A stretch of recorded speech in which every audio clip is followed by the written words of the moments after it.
अभिनय की तैयारी। देखिए, किसी भी काम करने के लिए हमें प्रिपरेशन तो करना ही पड़ता है, और मैं तो हमेशा एक मूल मंत्र को अपने जीवन में भी उतारता हूं, सारे स्टूडेंट्स को भी कहता हूं अपनी क्लासेस में कि performance is the result of preparation. Preparation जितना अच्छा होगा, परफॉर्मेंस उतना आसान होगा, उतना बेहतर और बेहतरीन होगा। तो प्रिपरेशन पे फोकस करना चाहिए। ज्यादातर एक्टर ये गलती करते हैं कि वो प्रिपरेशन पे ध्यान नहीं देते, सीधा डायलॉग लेते हैं और उसको रट कर बस परफॉर्म करने लग जाते हैं, इसलिए वो बात नजर नहीं आती। इस तरह से याद करने को फ्लैट रीडिंग या कोल्ड रीडिंग भी कहा जाता है, जो कि एक्चुअली थिएटर में की जाती है। लेकिन थिएटर और विजुअल मीडियम दोनों ही अलग मीडियम है, बिल्कुल अलग हैं एक दूसरे से। मोनोलॉग या डायलॉग लेकर सबसे पहले नॉर्मल आवाज में पढ़ें। याद रखें, मन में नहीं पढ़ना है, क्योंकि मन में पढ़ने से शब्दों में बोले जाने वाली गलतियां नहीं होती, फंबल नहीं होता, शब्दों का उच्चारण गलत नहीं होता। इसलिए बहुत ज़रूरी है कि ज़ोर से नॉर्मल अंदाज में एक दो बार पढ़ लें।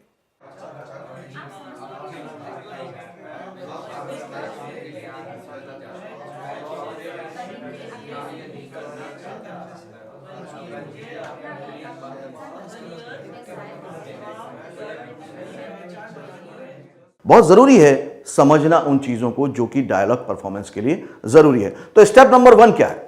स्टेप नंबर 1 ये है कि आप पहले अपने मोनोलॉग या डायलॉग को बहुत अच्छे से समझें, बहुत अच्छे से समझें। इसके लिए आसान करने के लिए आपको एक तरकीब बताता हूं कि जैसे ही आपको मोनोलॉग या डायलॉग मिले तो आपको पता करने हैं 5 क। मैं नॉर्मल उसको टाइटल देता हूं कि फाइंड द 5K, लेकिन हिंदी में कहें तो 5 क या 4W 1H। ये अगर आपने पता कर लिया तो आपको डायलॉग पूरी तरह से क्लियर हो जाएगा और उसके बाद परफॉर्मेंस बहुत बहुत बहुत आसान हो जाएगी। तो पहला क है या के है, कौन बोल रहा है। इसका मतलब वो कैरेक्टर कौन है। कोई ना कोई कैरेक्टर होगा जो आप प्ले कर रहे होंगे, वो ही बोल रहा होगा। अब मान लीजिए आप एक बहुत ही अमीर व्यक्ति हैं और वो बहुत पढ़ा लिखा व्यक्ति है, और अब वो किसी पर नाराज हो रहा है, तो उसका नाराज होने का तरीका बिल्कुल बदल जाएगा। लेकिन एक बहुत ही चौल वाला व्यक्ति है, पढ़ा लिखा भी ज्यादा नहीं है, और वो किसी बात पे नाराज हो रहा है, दोनों की बॉडी लैंग्वेज अलग होगी, दोनों का कहने का तरीका अलग होगा, तो ये चीजें बदल जाएंगी। एक मान लीजिए एक चाय की दुकान वाला व्यक्ति है जिसके छोटू ने उसका ग्लास तोड़ दिया है, तो किस तरह से करेगा आप बताइए? वो चीखेगा, चिल्लाएगा, उस पर गुस्सा करेगा, हो सकता है एक आध हाथ जमा दे, उसको झापड़ मार दे, गालियां दे दे। लेकिन अगर एक मान लीजिए बहुत बड़ा व्यक्ति है ना, जस्ट फॉर एग्जाम्पल आपके लिए ले रहा हूं कि मुकेश अंबानी है, उसके मैनेजर ने 5 लाख रुपए का नुकसान कर दिया, क्या वो गाली बकेगा? क्या वो चीखेगा, चिल्लाएगा? दोनों में से कुछ भी नहीं करेगा, जबकि दोनों जगह पे फाइनेंशियल लॉस है। लेकिन बंदा बदला तो किरदार बदला, और किरदार बदला तो उसका परफॉर्मेंस भी बदल जाएगा। दोनों व्यक्ति एक जैसा गुस्सा नहीं कर सकते, एक जैसी लैंग्वेज यूज नहीं कर सकते। तो आपके लिए पता करना बहुत जरूरी है कि वो कौन बोल रहा है। कौन बोल रहा है में उस कैरेक्टर का पूरा कैरेक्टराइजेशन ले लीजिए कि वो कितना पढ़ा लिखा है, उसकी फाइनेंशियल कंडीशन कैसी है, उसका घर परिवार कैसा है, उसका पर्सनल नेचर कैसा है, उसकी फिलॉसफी कैसी है, वो किन बातों को बार बार जिन बातों पे गुस्सा हो जाता है या जिन बातों पे उसको प्यार आता है, उसको सच बर्दाश्त है, झूठ बर्दाश्त है। ये सारी डिटेलिंग आपको मालूम होनी चाहिए। अब आप सोचेंगे कि मैं तो एक ऑडिशन दे रहा हूं, उसमें 6-7 लाइन बोलनी है, उसमें इतना पता करना जरूरी है? बिल्कुल जरूरी है, क्योंकि जब इतने हजारों ऑडिशन में से किसी एक की परफॉर्मेंस को पसंद किया जाता है, उसकी वजह यह होती है कि वो एक्टर नजर नहीं आता, वो कैरेक्टर नजर आता है। और अगर कैरेक्टर नजर आना है तो आपको कैरेक्टर को समझना, जानना बहुत जरूरी है। उसके लिए सबसे पहले पता करें कौन बोल रहा है, मतलब ये कैरेक्टर कौन है। ठीक है। दूसरा क्या है, इसको बोलेंगे किससे बोल रहा है, द अपोजिट कैरेक्टर, सामने वाला किरदार कौन है। अब आप सोचेंगे डायलॉग तो मैं बोल रहा हूं, लेकिन मैं किसी से भी बोलता हूं, क्या फर्क पड़ता है? बहुत ज्यादा फर्क पड़ता है। देखिए, आप किसी ना किसी से तो बोल रहे होंगे, भले ही मोनोलॉग है, मोनोलॉग भी किसी ना किसी से तो कह ही रहे होंगे। या तो आप किसी दोस्त से कह रहे हैं, दुश्मन से कह रहे हैं, गर्लफ्रेंड से कह रहे हैं, पिता से कह रहे हैं, माँ से कह रहे हैं, कोई दुकानदार से कह रहे हैं, या फिर कभी कभी हम खुद से भी बातें करते हैं। तो मैं खुद से बातें कर रहा हूं। जब हम खुद से बातें करते हैं तो कभी कभी बहुत लॉस्ट हो जाते हैं, या कभी कभी हम बहुत एक्सट्रीम गुस्सा भी करते हैं। तो हम जब खुद से भी बातें करते हैं तो तरीका बदल जाता है। मैं अगर भगवान की मूर्ति से बात कर रहा हूं तो एक अलग तरह का मेरा उनके साथ कनेक्शन होगा। मैं अगर आसमान की तरफ देखकर बात कर रहा हूं, एक अलग कनेक्शन होगा। मैं बहुत सारी भीड़ से बात कर रहा हूं तो फिर मेरा लुक भी बदलेगा अलग अलग, और मेरा बात करने का तरीका भी अलग हो जाएगा। मैं थोड़ा सा लाउड हो जाऊंगा। जानना बहुत जरूरी है कि आप किससे बात कर रहे हैं। इसको बहुत बारीकी से समझिएगा। जब आप शूटिंग करते हैं तो आपको पूरा character brief, detailing, opposite character, ये सारी चीजें वहां पे दिखती हैं, तो आप इजीली शूटिंग कर पाते हैं क्योंकि आपको सब कुछ मालूम होता है। लेकिन अगर आप ऑडिशन दे रहे हैं, भले ही ऑडिशन वेन्यू पे है या फिर आप सेल्फ ऑडिशन टेप रिकॉर्ड कर रहे हैं, तो भी आपके साथ दिक्कत यह है कि आपको नहीं मालूम, आप तो अपने घर में खड़े हैं, पर फिर भी जो कैरेक्टर आपको मिला है वो किसी ना किसी पर्सन से तो बोल ही रहा होगा, तो इसे इमेजिन करके ही बोलिए। जैसे इस समय मैं एक मेंटोर के तौर पर मैं बोल रहा हूं, मतलब मैं वीरेंद्र राठौर, और किससे बोल रहा हूं? आपसे, यानी कि अपने स्टूडेंट से बोल रहा हूं। तो जानना जरूरी है कि मैं किससे बात कर रहा हूं। आप अगर देखिए नाराज होते हैं, पिता से नाराज हो रहे हैं सेम बात पे कि वो आपको अपने मन मर्जी का प्रोफेशन चुनने नहीं दे रहा है, तो आपका गुस्से का लेवल एक अलग होगा। सेम बात पे आप मां से बात करेंगे, हो सकता है आप ज्यादा एग्रेसिव हो जाएं या ज्यादा इमोशनल हो जाएं। उसी बात पे अगर आपके छोटे भाई बहन आपको टोक दें तो हो सकता है कि आप उनसे झुम्मा झटकी भी कर लें, लड़ाई भी कर लें, या कोई दोस्त बोल दे तो आपका तरीका बदल जाएगा। जैसे ही सामने वाला व्यक्ति बदलता है, आपका कहने का अंदाज भी पूरी तरह से चेंज हो जाता है, पूरी तरह से बदल जाता है। भले ही मैं सेम हूं, मैं बात भी सेम कह रहा हूं, लेकिन सामने वाला बदला तो मेरा अंदाज पक्की बात है बदलेगा। ओके। थर्ड के है कि कहां बोल रहा है। वो जो कैरेक्टर है वो कहीं ना कहीं तो होगा, जमीन में, आसमान में, पाताल में, कहीं तो होगा। वो कहां बोल रहा है ये जानना भी बहुत जरूरी है। अगेन, शूटिंग में तो आपको लोकेशन और एनवायरनमेंट मिल जाएगा तो बड़ा आसान हो जाता है करना, लेकिन जब आप ऑडिशन रिकॉर्ड कर रहे हैं तो वो लोकेशन नहीं है, तो आपको उस लोकेशन का फील लाना पड़ेगा अपने बॉडी जेस्चर से, अपने वोकल से। वो जेस्चर आपको देना पड़ेगा, तभी तो ऑडिशन में आपका सिलेक्शन होगा। क्योंकि मान लीजिए आप अगर एक बहुत बड़े हॉल में बोल रहे हैं तो ऑब्वियस है कि आप थोड़ा सा लाउड बोलेंगे, लेकिन आप अगर एक मंदिर में बोल रहे हैं तो आप उतने लाउड नहीं होंगे। आप अगर घर में बात कर रहे हैं तो अलग बात हो जाएगी, आप गार्डन में बात कर रहे हैं अलग बात हो जाएगी, क्योंकि गार्डन में और भी लोग अवेलेबल होंगे। आप किसी रेस्टोरेंट में बात कर रहे हैं, आपका बात करने का तरीका बदल जाएगा। आप किसी टीचर से या प्रिंसिपल से उसके रूम में बात कर रहे हैं, तरीका बदल जाएगा। वो आपकी क्लास में आ रहे हैं और बात कर रहे हैं, बात बदल जाएगी। आप किसी के घर पे गए हैं सेम बात कहने के लिए तो आपका अंदाज अलग होगा, लेकिन वही व्यक्ति अगर आपके घर पे आया है और सेम बात कर रहे हैं तो लोकेशन के बदलते ही चीजें और अंदाज बदलना शुरू हो जाएगा। फॉर एग्जाम्पल, जो मैंने आपको कहा कि आप पिता से नाराजगी वाली बात चल रही है, अब वो नाराजगी वाली बात आपके घर में चल रही है, तो बड़ा ऑब्वियस है कि पिताजी भी लाउड बोलेंगे, आप भी हो सकता है थोड़ा सा लाउड हो जाए। अब सेम बात पे आपके और आपके फादर का थोड़ा सा झगड़ा हो रहा है किसी रेस्टोरेंट में, तो अब वो ऑडियो लेवल नहीं रहेगा, वो ऑडियो लेवल थोड़ा सा नीचे आ जाएगा, पिच थोड़ी सी नीचे आ जाएगी। अब सेम बात पे आपके फादर से आपका झगड़ा हो रहा है किसी शादी के रिसेप्शन में जो आपके रिश्तेदार का है, तो तरीका क्या हो जाएगा? फुसफुसा के आप लड़ेंगे। तो लोकेशन बदलते ही मैं सेम हूं, अपोजिट कैरेक्टर सेम है, लेकिन लोकेशन बदली तो तौर तरीके पूरी तरीके से बदल जाएंगे। ऑडिशन में इन बातों पर ध्यान देना बहुत बहुत बेहद जरूरी है, क्योंकि वहां पर आपको लोकेशन का फील खुद जगाना है।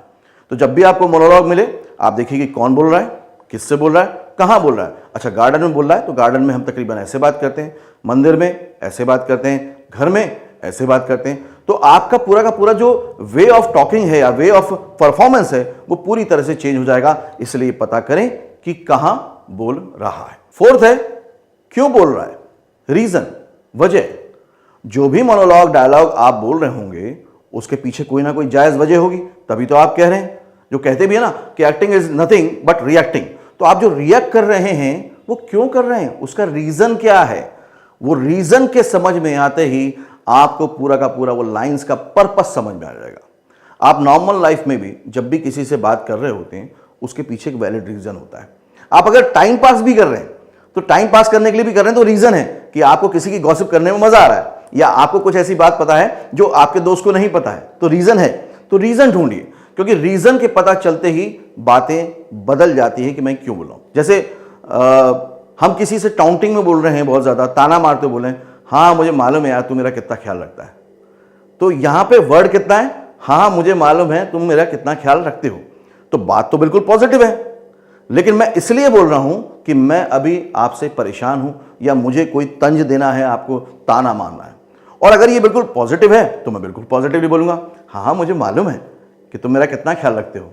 क्यों? क्योंकि मैं जानता हूं कि तुम मुझसे बहुत प्यार करते हो, तुम मेरी बहुत केयर करते हो। तो यहां पे रीजन क्या है, मैं इस वजह से बोल रहा हूं कि आप मेरी केयर करते हैं, आप मुझसे प्यार करते हैं। और ताना मैं इसलिए मार रहा था कि मुझे लगता है कि आप थोड़ी सी मेरे साथ दोगलाई कर रहे हैं, लोगों को दिखाने के लिए करते हैं, पर एक्चुअली आप ऐसे नहीं हैं। आज से जब भी आप कोई सीरियल देखें, फिल्म देखें, तो इन चीज़ों को तलाशना शुरू करना। आपकी जो समझ है वो दिन पे दिन बढ़ती जाएगी। ये जानना बहुत ज़रूरी है कि मेरे इस डायलॉग के पीछे रीज़न क्या है, मैं ये बात आखिर कर क्यों रहा हूं। ये जानते ही आपका पूरा मोनोलॉग, पूरा डायलॉग आपके लिए ईजी होता चला जाएगा। लास्ट है कैसे बोल रहा है, हाउ। कैसे मतलब कोई ना कोई तो इमोशन होगा। जैसे पिछली बार मैंने एग्जांपल दिया कि तंज मार के, ताना मार के बोल रहा है, टॉन्टिंग करके बोल रहा है, या वाकई प्यार से बोल रहा है। तो कैसे बोल रहा है, प्यार से बोल रहा है, गुस्से से बोल रहा है, अकड़ के बोल रहा है, पूरा दुत्कार के बोल रहा है, नफरत से बोल रहा है, शांति में बोल रहा है, प्यार से बोल रहा है, जेलसी में बोल रहा है, पॉजिटिव होके बोल रहा है। वो कैसे बोल रहा है, फ्रस्ट्रेशन में है, एंगर में है, सैड मूड में है, किस इमोशन के साथ बोल रहा है, वो आपको पता होना चाहिए। क्योंकि अगर आपको पता नहीं है, मैं एग्जांपल के लिए वही लाइन यूज करता हूं कि हाँ मुझे मालूम है कि तुम मेरा कितना ख्याल रखते हो। आपने पता ही नहीं किया कि ये कौन बोल रहा है, तो आपको समझ में नहीं आएगा। आप सोचोगे मेरे को पॉजिटिवली बोलना है कि हाँ मुझे मालूम है तुम मेरा कितना ख्याल रखते हो, पूरी तरह से बात बदल जाएगी। लेकिन अब मुझे मालूम है कि मैं बोल रहा हूं, यहां पे हम थोड़ी देर के लिए समझ लेते हैं कि मैं एक ऐसा व्यक्ति हूं जो अपने बिजनेस में अपने कलीग के साथ काम करता है। और किससे बोल रहा हूं, मैं अपने कॉम्पिटिटर से बोल रहा हूं। जो कलीग मेरा कॉम्पिटिटर है, मैं उससे बोल रहा हूं। देखो फिल्टर होते होते बातें आपको समझ में आनी शुरू होंगी। ओके, तो कॉम्पिटिटर से बोल रहा हूं तो पक्की बात है कि मेरे में एक विरोधाभास होगा। ये होगा कि भाई ये मेरे से आगे निकलता है, अपने आप को ज्यादा शाना समझता है, ज्यादा समझदार समझता है, और है कुछ भी नहीं, लोगों को दिखाता फिरता है। कहां बोल रहा हूं, ऑफिस में बोल रहा हूं। तो ऑफिस में बोल रहा हूं, ओके ठीक है। क्या हम दोनों अकेले हैं? हाँ हम दोनों अकेले हैं, ठीक है।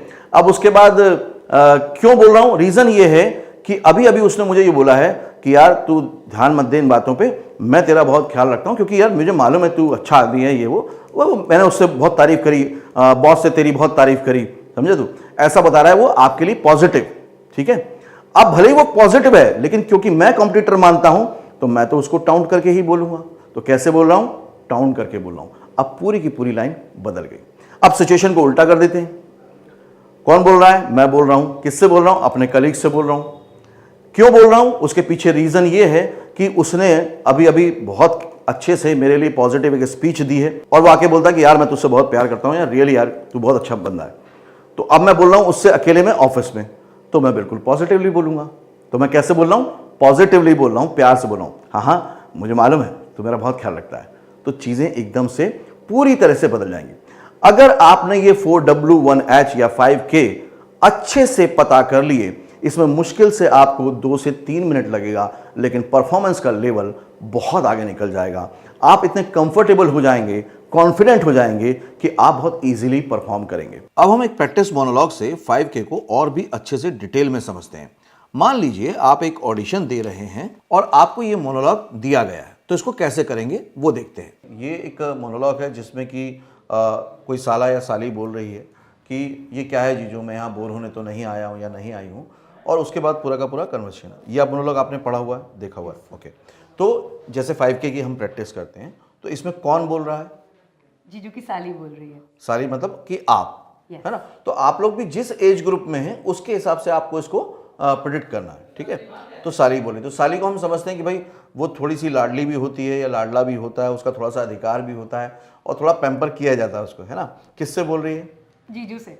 जीजू से बोली। तो क्या क्या बातों का ध्यान रखेगी, कि वो कंप्लेन भी कर सकती है पर थोड़ा रिस्पेक्टफुली। हाँ, तो वो थोड़ा मतलब इरिटेट, थोड़ा क्रिब हो कर रही है, लेकिन रिस्पेक्ट भी मेंटेन कर रही है क्योंकि वो उसके जीजू हैं। राइट। तो मतलब उतना एंगर शो नहीं करेगा, ठीक है ना।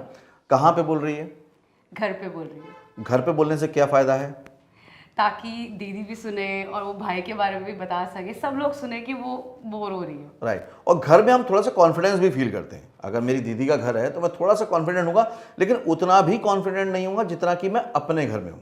राइट। तो वो थोड़ा सा, जैसे आप लोग भी रिश्तेदारों के यहाँ जाते हैं उतने कॉन्फिडेंस में नहीं रहते हैं जितना आप अपने घर में फ्री रहते हैं, उतना नहीं रहते हैं, ठीक है। क्यों बोल रही है, क्योंकि वो काफी मतलब वो बोर हो रही है और वो बताना चाहती है सबको ताकि उसकी बात सुने लोग। राइट। तो उसको इग्नोरेंस फील हो रही है, Yes. है ना। उसको लग रहा है कि उस पर कोई ध्यान नहीं दे रहा। ये ना ह्यूमन इमोशन का ना सबसे बड़ा चक्कर है कि अगर कोई किसी पे ध्यान ना दे तो वो बहुत जल्दी इरिटेट हो जाता है, फिर वो अपनी शिकायतें अलग अलग तरीके से करता है ना। तो उसको इग्नोरेंस फील हो रही है, ठीक है। कैसे बोल रही है, वही अपने उसका main emotion क्या है? उसका मेन इमोशन थोड़ा इरिटेशन है। हाँ। एट द सेम टाइम जैसे आपने कहा कि बहुत ओवर एंगर नहीं दिखा सकते Right. क्योंकि वो जीजू के घर पे है, जीजू से बात कर रही है, तो इरिटेशन शो कर रही है क्योंकि उसे इग्नोर फील हो रहा है। राइट तो इरिटेशन का भी मतलब हुआ कि फ्रस्ट्रेशन, है ना। फ्रस्ट्रेशन दो ही तरीके से होता है, मैं बार बार कहता हूं कि एक, अगर आप पावरफुल हैं तो आपके अंदर एंगर होता है, नहीं तो बेचारगी होती है। तो यहाँ पे थोड़ा जो इरिटेशन हुई है कि डिपेंडेंट है वो उस फैमिली पे, Right. वो जीजू पे डिपेंडेंट है। और एक और बात आपको ध्यान रखनी है कैमरा एक्टिंग में कि लुक हमेशा मैटर करता है। तो यहाँ पर कितने कैरेक्टर हैं टोटल? वो खुद है, जीजू हैं, दीदी हैं और भाई संजीव। राइट तो मैं तो खुद हूं, मतलब आप खुद हैं, तो आपका लुक जो जाएगा वो कितने लोगों पे जाएगा? 3। तो जीजू कहाँ पे रहेगा? जीजू यहाँ। ओके, कैमरे के आसपास कर सकते हैं।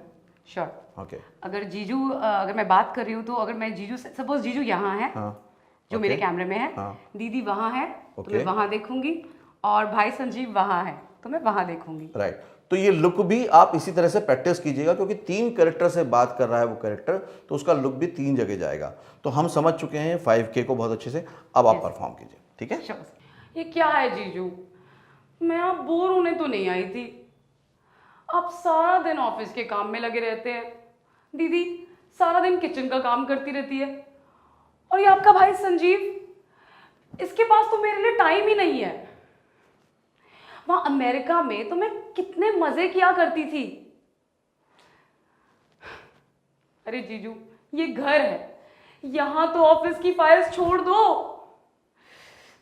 लगता है यहां किसी को मेरी कोई फिक्र नहीं है। दीदी मैं अमेरिका वापस जाने की सोच रही हूं और अब कभी वापस नहीं आऊंगी। अब ये है मोनोलॉग प्रैक्टिस नंबर 2। तो सबसे पहले बताएं कि ये कौन है एक एम्प्लॉय बोल रहा है, ईमानदार एम्प्लॉय। और ये किससे बात कर रहे हैं? अपने बॉस से बोल रहा है, जिसे वो अपने फादर फिगर से मानता है। और लोकेशन क्या है, कहाँ पर बोल रहा है? ऑफिस में बोल रहा है, सबके सामने। और रीज़न क्या है, क्यों बोल रहा है ये? क्योंकि उसके जो बॉस की कंपनी में 5 लाख का कुछ गफला हो गया है, तो उन्हें शक है इस एम्प्लॉय पर। और क्या इमोशन है, कैसे बोल रहा है? वो नाराज़ है, अपनी झुंझलाहट में बोल रहा है, लेकिन वो एग्रेसिव भी नहीं है क्योंकि वो बॉस है। सर, मैंने आपको फादर, गॉड फादर माना, इस कंपनी को अपनी कंपनी मानी, तो कोई अपनी ही कंपनी में कैसे चोरी कर सकता है सर? आपको तो पता ही है कि मेरे लिए हमेशा पैसों से बढ़कर सेल्फ रिस्पेक्ट की बात रही है। मैंने हमेशा इस कंपनी की ग्रोथ और प्रोग्रेस, बस इन दोनों के बारे में ही सोचा है। 3 साल में 300% की ग्रोथ, और फिर भी मेरी चाह कम नहीं हुई। हर साल मैंने इंडिविजुअली सेल्स में कंट्रीब्यूट किया है, और बस चंद 5 लाख के लिए।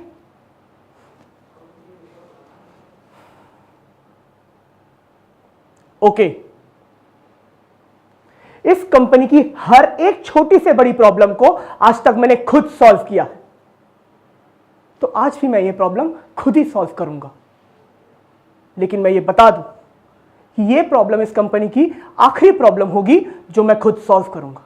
ओके, अब एक और मोनोलॉग में समझ लेते हैं। बताइए आपके हिसाब से कौन बोल रहा है? सर एक अमीर लड़का बोल रहा है। ओके, किससे बोल रहा है? एक मिडिल क्लास लड़के से बोल रहा है। ओके, लोकेशन क्या है? ये कैंपस में बोल रहा है, कॉलेज कैंपस। और रीज़न क्या है, क्यों बोल रहा है? क्योंकि वो उसकी गर्लफ्रेंड को डेट कर रहा है, इस रीज़न से बोल रहा है। और कैसे बोल रहा है? वो थोड़ा एंगर होके बोल रहा है, फ्रस्ट्रेट होके बोल रहा है, ओके, और अपना गुस्सा पूरा उस पर उतार रहा है। अब परफॉर्म कीजिए। ऐसे क्या कर रहा है बे? खाएगा क्या? हैं? ओ, बुरा लगा? गुस्सा आ रहा है? मारेगा? चल मार, मार। अरे मारना नहीं मार सकता ना? एक्चुअली ना तू कुछ कर नहीं सकता। मैं अच्छे से जानता हूं तुम जैसे मिडिल क्लास लड़कों को जो अमीर लड़की पटा के शॉर्टकट से अमीर बनने का सपना देखते हैं, लेकिन ये शॉर्टकट सलीमा पे नहीं चलेगा। इसलिए कट शॉर्ट में मेरी बात सुन ले।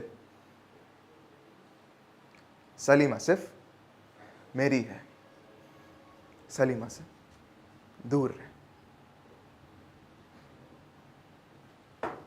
किसी भी मोनोलॉग को ले लीजिए, उस पर प्रैक्टिस कीजिए, समझने की कोशिश कीजिए। अभी आप सेल्फ प्रैक्टिस कीजिए। सेल्फ प्रैक्टिस का मतलब है कि आप खुद तय कर लीजिए कौन बोल रहा है, किससे बोल रहा है, कहां बोल रहा है। लेकिन जब भी आपके लिए कोई ऑडिशन आए या आप शूटिंग पे जाएं, तो वहां पे अथॉरिटी यानी कि कास्टिंग डायरेक्टर है या डायरेक्शन डिपार्टमेंट है, उससे आपको ये पता करना है।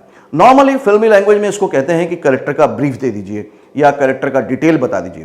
तो जब भी आप ऐसा वर्ड यूज करेंगे तो वो आपको बता देंगे। आप बस देख लीजिए कि ये 5K में से या 4W1H में से कोई छूट तो नहीं गया है। अगर छूट गया है तो पूछ लीजिए कि सर ये बात किससे कर रहा है ना, ये कहां पे कर रहा है। उससे आपको फायदा हो जाएगा।